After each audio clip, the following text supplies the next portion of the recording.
So hello everyone, welcome back to the channel. So चलो काफी गजब में स्वागत करती है आप सभी का आपके अपने इस चैनल के ऊपर। मुझे वैसे तो आज बिजनेस स्टडीज की क्लास का डे है, बट आपको मैंने कल ही बता दिया था कि क्यों हमने यहाँ पर ये डेज को शिफ्ट किया है, और ये सिर्फ आज तक के लिए था। कल से हमारे डेज जैसे हैं वैसे ही कंटिन्यू होंगे, विच मीन्स कि आपको मंडे को अकाउंटेंसी, ट्यूसडे को इकोनॉमिक्स और वेडनेसडे को आपको बिजनेस स्टडीज की क्लास मिलेगी, और थर्सडे को फिर से अकाउंटेंसी, फ्राइडे को फिर से इकोनॉमिक्स और सैटरडे को बिजनेस स्टडीज। तो सिर्फ आज तक के लिए मैंने शफ्लिंग करी थी, अब आपको आपके डेज के अकॉर्डिंग ही क्लासेस मिलेंगे। ठीक है बच्चे। सो लास्ट क्लास के अंदर हम लोगों ने स्टार्ट किए थे फंक्शंस ऑफ सेंट्रल बैंक, जहां पर हमने पढ़ा कि किस तरीके से सेंट्रल बैंक एक सोल मोनोपोली रखता है in printing the currency for our economy, जहां पर 1 रुपए के नोट और कॉइन्स को छोड़कर जितने भी डिनोमिनेशन की पेपर करेंसी है वो हमारा आरबीआई ही हमारे लिए प्रिंट करता है। फिर हमने ये पढ़ा कि किस तरीके से आरबीआई बैंकर्स बैंक जो द गवर्नमेंट है, यानी कि वो किस तरीके से रोल प्ले करता है एक गवर्नमेंट के लिए बैंक का। जिस तरीके से कमर्शियल बैंक हमारे लिए सारे रोल्स प्ले करता है, उसी तरीके से आरबीआई अपने गवर्नमेंट के लिए वो सारे रोल्स प्ले करता है। फिर हमने पढ़ा बैंकर्स बैंक एंड सुपरवाइजर। अब आरबीआई किस तरीके से, सेंट्रल बैंक किस तरीके से कमर्शियल बैंक्स के लिए बैंक भी है, जहां पर वो क्लियरिंग हाउस फंक्शन आपको दे रहा है, वो आपके लिए कस्टोडियन है आपके कैश रिजर्व्स का, मोर ओवर वो था आपके लिए लेंडर ऑफ लास्ट रिजॉर्ट, यानी कि आपके लिए डूबते हुए को तिनके का सहारा और अपने तो अपने होते हैं। उसके बाद हमने पढ़ा कि किस तरीके से जो आरबीआई है वो एक custodian of foreign exchange reserve, यानी कि जितनी भी फॉरेन एक्सचेंज हमारी इकोनॉमी के अंदर आती है वो उसकी रखवाली करता है। तो यहाँ तक की चीजें तो हमने पढ़ ली थी। हमारा लास्ट फंक्शन बचा था कंट्रोलर ऑफ क्रेडिट, कि किस तरीके से आरबीआई इकोनॉमी के अंदर क्रेडिट को कंट्रोल करता है। और बच्चे एक क्वेश्चन लीक कर रही हूँ बोर्ड एग्जाम का, 100% आपको कंट्रोलर ऑफ क्रेडिट वाले टॉपिक में से एक क्वेश्चन जरूर देखने को मिलेगा। आज ही लिख लो, मार्क माय वर्ड्स, कि आपको इस टॉपिक में से क्वेश्चन देखने को मिलेगा ही मिलेगा। तो बहुत इंपॉर्टेंट टॉपिक है, इसलिए मैंने इसके लिए सेपरेट वीडियो रिकॉर्ड करी। चाहती तो उसी दिन करा लेती, बट फोकस ज्यादा रखना था इस वाले फंक्शन के ऊपर, तो इसलिए इसके लिए एक सेपरेट वीडियो है। ठीक है, कि कल को जब आप रिवाइज करो तो इसको सेपरेटली आप इंपॉर्टेंस देके पढ़ सको। सो बच्चों चलिए आज की क्लास को स्टार्ट करते हैं। फटाफट से अपना रजिस्टर, पेन और बुक ले आइए और फिर स्टार्ट करते हैं आज का टॉपिक। सो बच्चों ये जो हमारा लास्ट फंक्शन है सेंट्रल बैंक का, कंट्रोलर ऑफ क्रेडिट, अब यहाँ पर ये बताया गया कि किस तरीके से एक सेंट्रल बैंक हमारी इकोनॉमी के अंदर क्रेडिट को कंट्रोल करता है, कि जब हमारे कमर्शियल बैंक्स के थ्रू बहुत ज्यादा क्रेडिट क्रिएशन किया जा रहा होता है तो उसको किस तरीके से आरबीआई या हमारा सेंट्रल बैंक कंट्रोल करता है। अब यहाँ पर जो क्रेडिट क्रिएट होता है इसका हमारी इकोनॉमी पे क्या फर्क पड़ता है बच्चे, जितना ज्यादा कमर्शियल बैंक्स क्रेडिट को क्रिएट करेंगे उसका सीधा सा मतलब इतना है कि लोगों के हाथ में उतना ही पैसा जा रहा है टू स्पेंड, यानी कि पूरी इकोनॉमी की अगर मैं बात करूं तो जितना ज्यादा लोगों के हाथ में पैसा होगा उतनी उन लोगों की स्पेंडिंग बढ़ेगी। स्पेंडिंग मतलब एक्सपेंडिचर्स बढ़ेंगे। सीधी सी बात है, अगर आज हमारी इनकम 50,000 रुपए है तो हम अपने खर्चों को उस 50,000 के अकॉर्डिंग कर रहे हैं, बट अगर वही इनकम कल को हमारी बढ़कर 70,000, 80,000 या 1 लाख हो जाती है तो ऐसा नहीं है कि आपके खर्चे उतने ही रहेंगे, कहीं ना कहीं आपके कुछ खर्चे बढ़ जाएंगे। तो इसको बोलते हैं इंक्रीज इन स्पेंडिंग। तो जब यहाँ पे स्पेंडिंग बढ़ती है, स्पेंडिंग का सीधा सा मतलब है कि एक्सपेंडिचर बढ़ रहा है, और एक्सपेंडिचर रिलेट करता है डिमांड से, और मार्केट में जब भी डिमांड बढ़ती है तो वो प्राइस को बढ़ाती है, और प्राइस को बढ़ना रिलेट करता है इन्फ्लेशन को। तो कहने का मतलब ये है कि जब भी हमारी इकोनॉमी के अंदर क्रेडिट इंक्रीज होता है या मैं कहूं मनी सप्लाई इंक्रीज होता है तो वो इन्फ्लेशन को अराइज करता है। तो ऐसे में सेंट्रल बैंक को इंटरवेन करना पड़ता है to control the credit in the economy. तो यहाँ पे हम उन्हीं मेजर्स के बारे में पढ़ेंगे कि किस तरीके से हमारा सेंट्रल बैंक, हमारा आरबीआई इकोनॉमी के अंदर उस क्रेडिट को या मनी सप्लाई को कंट्रोल करता है। अब इस क्रेडिट को कंट्रोल करने के लिए हमारे आरबीआई के पास दो रास्ते हैं, या तो वो क्वांटिटेटिव मेजर्स अप्लाई करे या क्वालिटेटिव मेजर्स अप्लाई करे। अब इसको मैं आपको एक एग्जांपल की तरह समझाती हूँ कि क्वांटिटेटिव और क्वालिटेटिव क्या होते हैं। अब सपोज करो कि आपके पेरेंट्स को लग रहा है कि हमारा बच्चा जो है ना वो बहुत ज्यादा खर्चे आजकल कर रहा है, जब देखो वो हमसे पैसों की डिमांड करता रहता है, कभी उसे कुछ चाहिए तो कभी कुछ चाहिए, अलग अलग चीजों के लिए वो हमेशा हमसे पैसे मांगता रहता है। तो ऐसे में अब पेरेंट्स के सामने दो रास्ते हैं, भाई या तो वो उसकी पॉकेट मनी को कर दे कम। अगर वो पहले उसे 1000 रुपए पर मंथ के हिसाब से दे रहे थे तो अब उन्होंने वही डिक्रीज करके उसके 600 पर मंथ के हिसाब से कर दिए। सीधा सीधा आप पे फर्क पड़ा कि पहले आपको खर्च करने के लिए 1000 रुपए मिल रहे थे, अब वही आपको खर्च करने के लिए सिर्फ 600 रुपए मिल रहे हैं। तो एक तो ये तरीका है, डायरेक्टली आपको मॉनेटरी टर्म्स में ये चीज पता चल रही है कि आपके पास पैसा ही नहीं है खर्च करने के लिए। जब आपके पास पैसा ही नहीं होगा खर्च करने के लिए तो आपके एक्सपेंसेस इंक्रीज नहीं होंगे, तो हो गया कंट्रोल। दूसरा क्या तरीका है कि देखो हम आपके साथ कुछ भी नहीं कर रहे हैं, हम आपकी पॉकेट मनी कम नहीं कर रहे हैं, आप जो कह रहे हो हम वैसे ही आपको करने के लिए दे रहे हैं, बट हम आपको ये बात समझा रहे हैं सारे कि देखो बच्चे, महंगाई बढ़ रही है, अब बढ़ती हुई महंगाई में अगर तुम खर्चे ज्यादा करोगे तो हम कैसे घर चलाएंगे। तो ऐसे में हमने सिर्फ आपको ये समझा दिया है, आपको कुछ इंस्ट्रक्शंस दे दिए हैं कि देखो ऐसा मत करो। तो यहाँ पर ऐसे में भी तो आप समझ सकते हो ना, तो कह सकते हो कि एक डांट है तो एक प्यार है। तो बस यही दो मेजर्स है हमारे सेंट्रल बैंक के भी, क्वांटिटेटिव और क्वालिटेटिव। तो अभी हम स्टार्ट करते हैं सबसे पहले अपने क्वांटिटेटिव मेजर्स से। तो टोटल नंबर ऑफ मेजर्स जो है हमारे पास क्वांटिटेटिव के अंदर वो है 6, जिसको मैंने कन्वर्ट किया है 4 में। तो क्या क्या नाम है उन 6 मेजर्स के?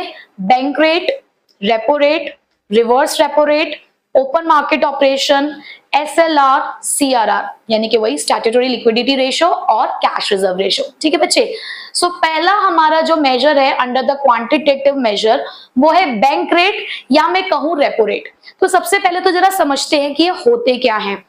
बच्चे, बैंक रेट और रेपो रेट का मतलब क्या होता है कि जब एक कमर्शियल बैंक सेंट्रल बैंक से पैसे उधार लेता है, भाई हमने फंक्शंस ऑफ सेंट्रल बैंक में ही पढ़ा कि सेंट्रल बैंक रोल प्ले करता है एज अ बैंकर्स बैंक, जहां पर वो है लेंडर ऑफ लास्ट रिजॉर्ट। तो ऐसे में जब कमर्शियल बैंक को पैसों की जरूरत पड़ती है तो वो किसके पास जाते हैं? वो जाते हैं अपने सेंट्रल बैंक के पास और वो मांगते हैं उससे पैसा। अब ये पैसा वो अपने 2 नीड्स के लिए मांग सकते हैं, शॉर्ट टर्म और लॉन्ग टर्म। बस यही है हमारे बैंक रेट और रेपो रेट कि जिस रेट पे सेंट्रल बैंक अपने कमर्शियल बैंक को पैसे उधार देता है उसकी लॉन्ग टर्म नीड्स के लिए, उसे बैंक रेट कहा जाता है। क्या बोला मैंने? कि जिस रेट पे सेंट्रल बैंक कमर्शियल बैंक्स को पैसे उधार देता है लॉन्ग टर्म नीड्स के लिए, उसे हम बैंक रेट कहते हैं। बट वहीं पर अगर वही सेंट्रल बैंक कमर्शियल बैंक को पैसा उधार देता है शॉर्ट टर्म नीड्स के लिए, यानी कि कम समय के लिए अगर पैसा उधार दिया जा रहा है, तो वो है रेपो रेट। सिंपल सी बात कि रेपो रेट हो चाहे बैंक रेट हो, सेंट्रल बैंक दे रहा है पैसे कमर्शियल बैंक को, अगर लॉन्ग टर्म के लिए दे रहा है तो बैंक रेट है, अगर शॉर्ट टर्म के लिए दे रहा है तो रेपो रेट है। बात समझ आ गई? Meaning clear? ठीक है, अब इसका इफेक्ट क्या पड़ता है। अब क्योंकि अगर हमारे बैंक को क्रेडिट कंट्रोल करना है तो ऐसे में सेंट्रल बैंक को इंक्रीज करना पड़ता है बैंक रेट या फिर इंक्रीज करना पड़ता है रेपो रेट, क्योंकि दोनों का इफेक्ट सेम रहेगा।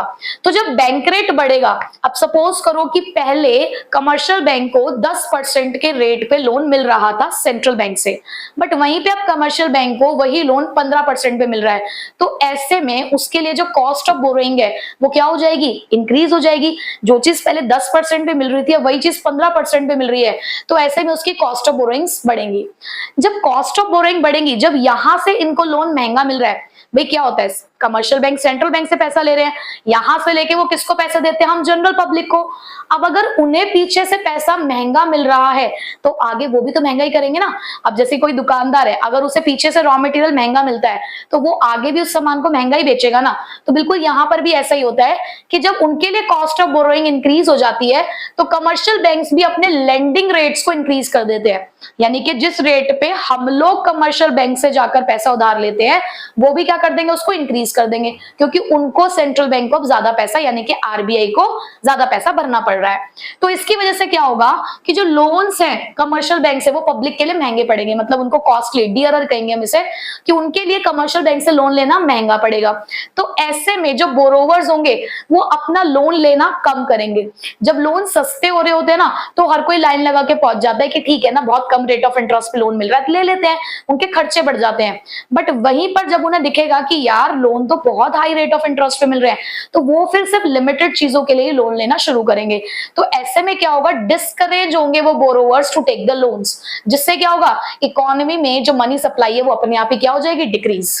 बेसिकली हम क्या कर रहे हैं, कंट्रोल ऑफ क्रेडिट के अंदर हम लोगों से पैसा छीनने की कोशिश कर रहे हैं, हम उनकी जेब से पैसा निकालने की कोशिश कर रहे हैं, क्योंकि जितना ज्यादा तुम्हारी जेब में पैसा होगा तुम उतना ही खर्च करोगे, और जितना तुम खर्च करोगे उतना ही तुम इकोनॉमी में इन्फ्लेशन को इंक्रीज करोगे।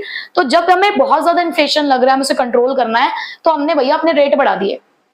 अब जब रेट बढ़ गए तो सीधी सी बात है, तुम लोगों के लिए महंगा पड़ रहा है उस सामान को खरीदना। और जब तुम्हें महंगा पड़ेगा, अरे यार लॉ ऑफ डिमांड पढ़ के आए हो तुम 11th क्लास में, क्या पढ़ा था, when price increases quantity demanded decreases ना। तो यहाँ भी तो यही हुआ कि यहाँ पे जब तुम्हारे लिए रेट्स हाई हो गए तो तुमने लोन्स की डिमांड को क्या कर दिया, कम कर दिया। और जब लोन की डिमांड कम हो गई, तुम्हारे पास पैसा कम आ रहा है, तो तुम खर्चा कम करोगे, खर्चा कम करोगे तो ऑटोमेटिकली मनी सप्लाई क्या हो जाएगी, डिक्रीज हो जाएगी। यही चीज अगर मैं डिफ्लेशन के लिए कहूं तो रिवर्स, डिफ्लेशन के टाइम पे वो रेट्स को कम कर देंगे, रेट को कम कर देंगे तो कॉस्ट ऑफ बोरोइंग कम हो जाएगी। आपने 15% से 8% रेट ऑफ इंटरेस्ट कर दिया तो सस्ता हो गया, तुमने सस्ता कर दिया, पीछे से सामान सस्ता मिल रहा है तो हम भी सस्ता कर देंगे। अब जब लोन सस्ते होंगे तो लोग आ जाएंगे भर भर के फिर से लोन लेने के लिए, तो इससे क्या होगा, लोन्स लेने ज्यादा हो जाएगा, क्रेडिट क्रिएट होना शुरू हो जाएगा, जिससे मनी सप्लाई इंक्रीज। तो एक इफेक्ट याद कर लो, उसका रिवर्स तो अपने आप याद हो जाएगा। तो बेसिकली हम तो इन्फ्लेशन का इफेक्ट पढ़ रहे हैं, क्योंकि हमें कंट्रोल करना है क्रेडिट को। तो जब भी क्रेडिट बढ़ता है तो इन्फ्लेशन ही होता है। तो यहाँ पे जितने भी इफेक्ट आप पढ़ रहे हो ये इन्फ्लेशन के लिए पढ़ रहे हो, ठीक है बच्चे। नेक्स्ट अब आता है रिवर्स रेपो रेट। भाई आपने ये पढ़ा कि रेपो रेट क्या होता है कि जब एक सेंट्रल बैंक यानी कि आरबीआई कमर्शियल बैंक को पैसा उधार देता है, तो रिवर्स रेपो रेट क्या होता होगा, रिवर्स गाड़ी भगा दो। अब हमारा कमर्शियल बैंक सेंट्रल बैंक को पैसा दे रहा है, हमारे कमर्शियल बैंक दे रहे हैं आरबीआई को पैसा। अब आरबीआई को भी पैसों की जरूरत पड़ती है, पैसों की जरूरत नहीं पड़ती, उन्होंने एक स्कीम चला रखी है कि अब क्या होता है ना भैया, सेंट्रल बैंक को तो चाहिए कि आरबीआई को चाहिए कि कमर्शियल बैंक अपना पैसा हमारे पास रखवाएं, क्योंकि हमें कंट्रोल करना है क्रेडिट को। हम बैंक रेट रेपो रेट चलो नहीं बढ़ा रहे हैं, तो ऐसे में वो क्या करते हैं, वो उनके सामने एक लुभावना ऑफर रखते हैं कि अगर आपके पास एक्स्ट्रा पैसा है, एक्सेस मनी है, तो एक काम करो, आप उसे हमारे पास आकर डिपॉजिट कर दो और हम उसके ऊपर आपको इंटरेस्ट पे कर देंगे। रिवर्स रेपो रेट का क्या मतलब होता है, वो रेट जिस रेट पे कमर्शियल बैंक अपनी सरप्लस मनी, अपना एक्स्ट्रा पैसा सेंट्रल बैंक के पास जमा कराते हैं और बदले में इंटरेस्ट पाते हैं। तो यहां पर जब कमर्शियल बैंक्स को दिखेगा कि सेंट्रल बैंक ने रिवर्स रेपो रेट को बढ़ा दिया है, तो ये एनकरेज करेगा कमर्शियल बैंक को कि वो ज्यादा से ज्यादा पैसा पब्लिक को ना देकर आरबीआई में अपने सेंट्रल बैंक में डिपॉजिट करे। क्यों, क्योंकि यहां से उन्हें इंटरेस्ट रेट अच्छा मिल रहा है, तो यहां पर ये उनको एनकरेज करेगा कि चलो डिपॉजिट ज्यादा करो सेंट्रल बैंक के पास। तो फिर से कमर्शियल बैंक के पास से पैसा किसके पास आ गया है, आरबीआई हमारे सेंट्रल बैंक के पास आ गया। तो जब अब कमर्शियल बैंक के पास पैसा कम बचेगा तो वो लोन्स कम देंगे, उनकी लेंडिंग कैपेसिटी क्या हो जाएगी, कम हो जाएगी, और ऑटोमेटिकली मनी सप्लाई डिक्रीज हो जाएगी। ठीक है, मैंने आपको दो चीजें पढ़ाई, bank rate repo rate, reverse repo rate. Bank rate repo rate का मतलब है जहां पर कमर्शियल बैंक उधार लेता है सेंट्रल बैंक से पैसा। रिवर्स रेपो रेट का मतलब है जहां पर कमर्शियल बैंक एक्स्ट्रा पैसा जमा कराते हैं सेंट्रल बैंक में। ठीक है जी, दोनों को ही इंक्रीज करते हैं टू कंट्रोल द क्रेडिट। तीसरा है हमारे पास ओपन मार्केट ऑपरेशन। अब ओपन मार्केट ऑपरेशन का मतलब क्या है, भाई एक मार्केट है, हमने एक मार्केट खोल दिया, अब मार्केट में सामान खरीदा भी जाता है और बेचा भी जाता है। अब मैं आपसे ये पूछना चाहूंगी, आप अपने मन में मुझे जवाब दे देना, मुझे सुनाई दे जाएगा। अगर मुझे किसी की जेब से पैसा निकालना है तो मुझे उसे सामान बेचना होगा या उसे सामान खरीदना होगा? जवाब मिल गया मुझे, बिल्कुल सही, मुझे उसको सामान बेचना होगा, क्योंकि भाई जब हम उसे सामान बेचेंगे तभी तो बदले में हमारे पास पैसा आएगा। तो ओपन मार्केट ऑपरेशन यही कहता है कि हमारा जो सेंट्रल बैंक है वो खड़ा है गवर्नमेंट सिक्योरिटीज को लेकर, कमर्शियल बैंक से, पब्लिक से, कि हमारे पास गवर्नमेंट सिक्योरिटीज है, आओ और गवर्नमेंट सिक्योरिटीज खरीद लो। तो जब वो गवर्नमेंट सिक्योरिटीज को खरीदेंगे पब्लिक और कमर्शियल बैंक, मतलब क्या है कि सेंट्रल बैंक गवर्नमेंट सिक्योरिटीज को सेल कर रहा है, और सेल करेगा तो क्या होगा, उसके पास पैसा आएगा। अब पैसा आएगा तो फिर से कमर्शियल बैंक और पब्लिक के पास पैसा कम बचेगा तो मनी सप्लाई डिक्रीज हो जाएगी। सिंपल सी बात हमें यही समझनी है कि मनी सप्लाई को डिक्रीज करना है। तो देखो जरा, यहां पर ओपन मार्केट ऑपरेशन का मतलब क्या है, selling of securities to the commercial bank. अब सिर्फ सेल नहीं, बाय भी होती है, बट बाय कब होगा, सिंपल सी बात है, बाय हम तब करेंगे जब हमें उन्हें पैसा देना होगा। तो ये डिफ्लेशन की कंडीशन होती है, बट स्टिल मैंने यहाँ पे लिख दी है। तो इन्फ्लेशन को कंट्रोल करने के लिए हम क्या करते हैं, सेल करते हैं सिक्योरिटीज को। तो जब आप सिक्योरिटीज को बेचोगे तो कमर्शियल बैंक का जो खुद का रिजर्व होगा वो कम हो जाएगा, खुद का रिजर्व कौन सा, SLR, जो वो अपने पास रखता है ना, तो उनके रिजर्व्स क्या हो जाएंगे, कम हो जाएंगे। जब उनके रिजर्व्स कम हो जाएंगे तो उनकी एबिलिटी कि वो आगे क्रेडिट दे सके वो कम हो जाएगी, जिससे क्या होगा, मनी सप्लाई डिक्रीज। इसी का उल्टा हो जाएगा परचेज ऑफ सिक्योरिटीज में कि भाई अगर आपको लग रहा है डिफ्लेशन चल रहा है, मंदा चल रहा है मार्केट में, अंदर लोगों के पास पैसा नहीं है, डिमांड नहीं आ रही है, तो ऐसे में हम उनकी सिक्योरिटीज को खरीद लेंगे जिससे उनके पास रिजर्व्स बढ़ जाएं। रिजर्व्स बढ़ेंगे तो उनकी क्रेडिट क्रिएटिंग पावर बढ़ जाएगी, यानी कि वो ज्यादा क्रेडिट दे पाएंगे, क्रेडिट दे पाएंगे तो मनी सप्लाई इंक्रीज। सिंपल से हमने अभी सिर्फ 3 ही फैक्टर्स पढ़े, इसके 3 ही मेजर्स पढ़े, बैंक रेट और रेपो रेट। जिस रेट पे कमर्शियल बैंक उधार लेता है पैसा आरबीआई यानी कि सेंट्रल बैंक से, लॉन्ग टर्म के लिए लेता है तो बैंक रेट, शॉर्ट टर्म के लिए लेता है तो repo rate. Reverse repo rate, जिस रेट पर कमर्शियल बैंक अपनी एक्सेस मनी सेंट्रल बैंक यानी कि आरबीआई के पास रखवाता है और बदले में इंटरेस्ट चार्ज करता है। तो दोनों ही केसेस के अंदर, चाहे बैंक रेट हो चाहे रिवर्स रेपो रेट हो, मनी सप्लाई को कंट्रोल करने के लिए इसको इंक्रीज कर दिया जाता है। ओपन मार्केट ऑपरेशन एक ऐसा तरीका है जहां पर गवर्नमेंट सिक्योरिटीज को खरीदा और बेचा जाता है। तो इन्फ्लेशन के टाइम पे मनी सप्लाई को कंट्रोल करने के लिए हम यहाँ पे गवर्नमेंट सिक्योरिटीज को सेल करते हैं। तो अभी हमने 3 मेजर्स पढ़ चुके हैं हम इसके, अब लास्ट इसके 2 मेजर्स हम और पढ़ लेते हैं।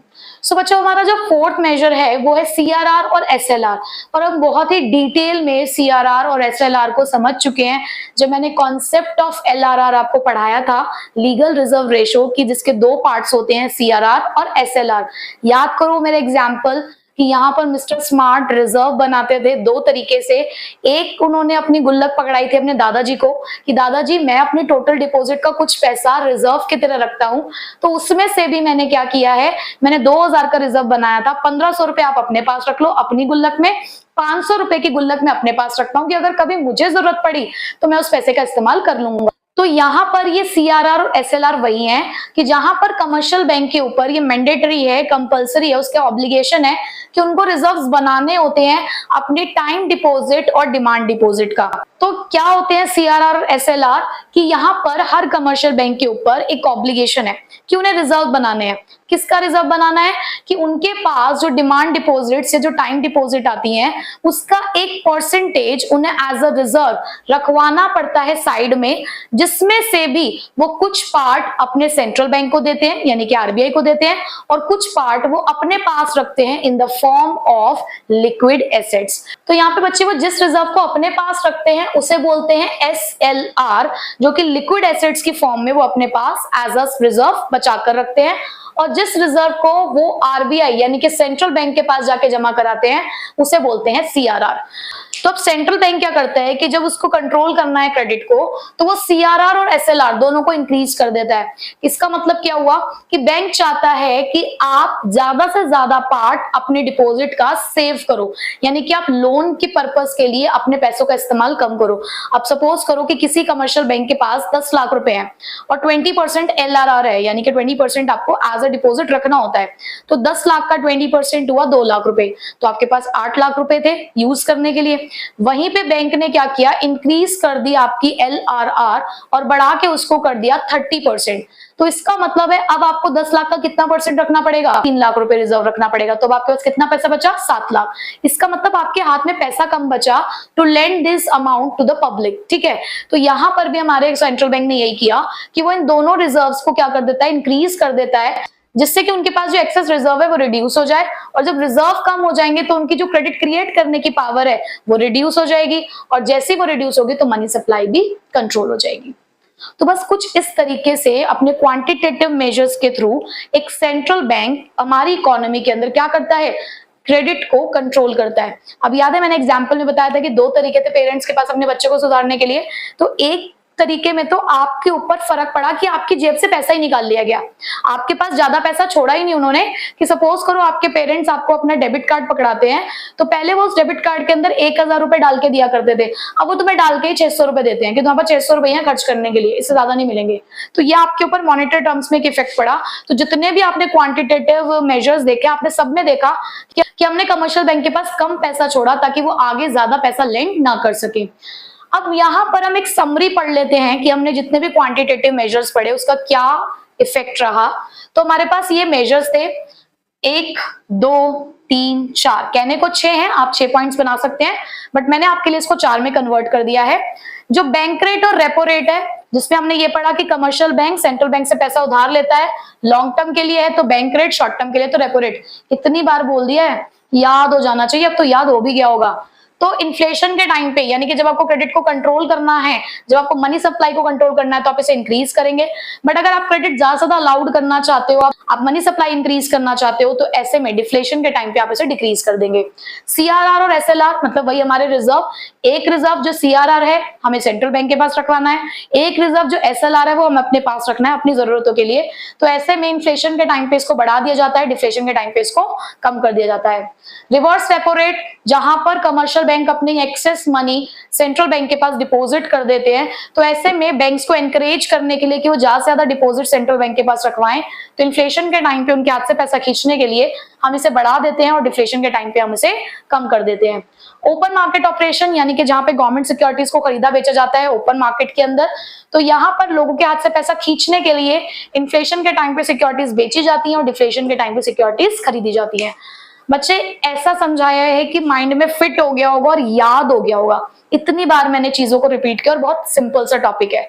तो क्वांटिटेटिव मेजर्स बहुत इंपॉर्टेंट है, इसलिए भी कि इस चैप्टर में तो पढ़ ही रहे हो, अभी यूनिट 3 आने वाली है, determination of income and employment, बिल्कुल सेम टॉपिक है, बिल्कुल सेम डिट्टो। जो मैं यहाँ पढ़ा रही हूँ बिल्कुल वही वहां पे जाके आपको देखने को मिलेगा कि इन्फ्लेशन डिफ्लेशन को कैसे कंट्रोल किया जाता है बाय दीज मेजर्स। ठीक है, तो ऐसा समझ लो कि यहाँ पढ़ लिया है, वहां पे तो सिर्फ रिवाइज करेंगे। ठीक है बच्चे, तो अब मैं आपको बताने जा रही हूँ क्वालिटेटिव मेजर्स। सो बच्चों अब पढ़ते हैं लास्ट क्वालिटेटिव मेजर्स। हमारे पास ये जो क्वालिटेटिव मेजर्स हैं, जैसे मैंने आपको समझाया कि फादर ने अपने बेटे को सुधारने के लिए एक तरफ तो क्या किया, उनके डेबिट कार्ड में सिर्फ 600 रुपए डाले ताकि उसके अपने आप ही जो खर्चे हैं, जो एक्सपेंडिचर्स हैं वो कंट्रोल हो जाए। दूसरा तरीका ये होता है कि भैया बैठ के समझा रहे हैं कि आप ऐसा मत करो, घर की परिस्थितियों को देखो समझो, मार्केट में बहुत इन्फ्लेशन हो रहा है, महंगाई बढ़ती जा रही है, हमारे पास इनकम इतनी नहीं है, तो तुम्हें अपना हाथ रोक कर चलना चाहिए। या एक तो ये था कि पैसे ही कम डाल दो, दूसरा क्या किया उन्होंने कि उन्होंने पहले आपको एक समझा दिया कि यार देखो इतने पैसे आप इस जगह पर इस्तेमाल करोगे, इतना पैसा इस जगह के लिए इस्तेमाल करोगे। तो इस तरीके से बस वो आपको बैठ के समझा रहे हैं, बता रहे हैं, वो आपकी जेब से पैसा नहीं निकाल रहे, पैसा आपको उतना ही दे रहे हैं, बस वो आपको समझा रहे हैं कि देखो ऐसा आपको करना चाहिए। तो कुछ इसी तरीके से होते हैं हमारे क्वालिटेटिव मेजर्स, जो कि आपके पास है 3 फॉर्म्स में, जिसमें सबसे पहला है मॉरल सुएशन। मॉरल सुएशन का मतलब होता है कि जहां पर सेंट्रल बैंक अपने कमर्शियल बैंक को, यानी कि जहां पर फादर साहब अपने बच्चों को सिर्फ समझा रहे हैं, उनके ऊपर एक परसुएशन यानी कि उनको इन्फ्लुएंस कर रहे हैं, एक प्रेशर बना रहे हैं उनके ऊपर। अब ये प्रेशर इमोशनल भी हो जाता है उनका कई बार, तो यहाँ पर एक प्रेशर बनाया जा रहा है कि भाई आपको जिस तरीके से पॉलिसी समझाई जा रही है, हम 2 तरीके की पॉलिसी इस्तेमाल कर रहे हैं, रिजिड और लिबरल। रिजिड का मतलब है जहां पर हम आपको रिस्ट्रिक्ट करना चाहते हैं कि ज्यादा क्रेडिट अलाउड मत करो, ज्यादा क्रेडिट मत बांटो, ज्यादा लेंडिंग मत करो।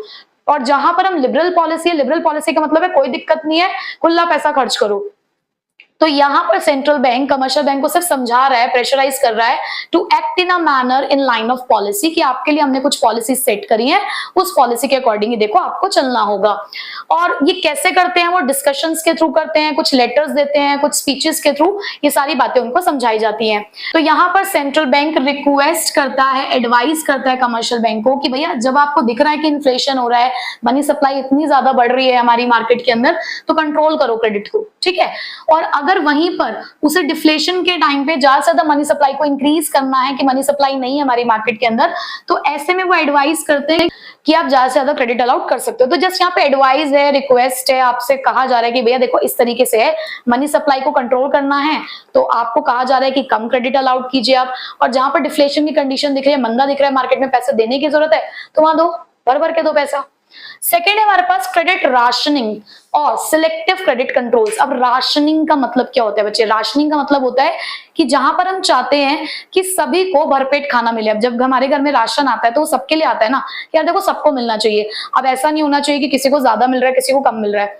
ये बिग बॉस वगैरह आजकल चलता है, उसको देखते हो ना कि बिग बॉस में क्या आता है, राशन आता है, राशनिंग होती है। राशनिंग का मतलब क्या होता है कि जब बिग बॉस की तरफ से राशन आता है तो वो लोगों में बांटा जाता है कि भाई सबको मिलना चाहिए। ऐसा ना हो कि कोई एक तो बहुत ज्यादा राशन खा रहा है, कम खा रहा है, और जब ऐसा कम ज्यादा होता है तो उससे क्या होता है, लड़ाई झगड़ा होता है ना।